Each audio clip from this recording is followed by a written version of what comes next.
সরস্বতী পুজো ছেলে পটাবো গাইজ। আজকে হচ্ছে সেই স্পেশাল দিন, মানে সরস্বতী পুজো।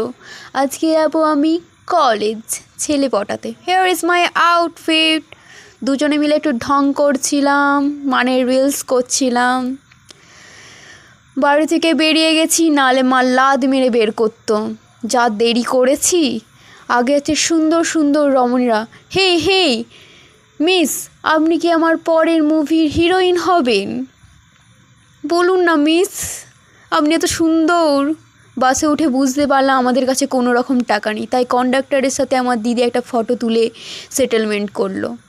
আগে হচ্ছে শুধু কপত আর কপতি, সিঙ্গেল একটা মানুষ আমি আর দেখলাম না। চারিদিকে শুধু ওয়াও আর ওয়াও।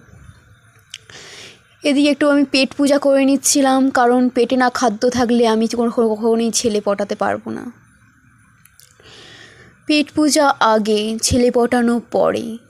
শুধু সুন্দর সুন্দর রমণীদের ভিড়, মানে হচ্ছে এনারা হচ্ছেন পরী, স্বর্গের পরী, নৃত্য করছে। এই ছেলেটার ডান্স আমার সবচেয়ে ভালো লেগেছে। চলো বাড়ি ফেরা যাক, টাটা।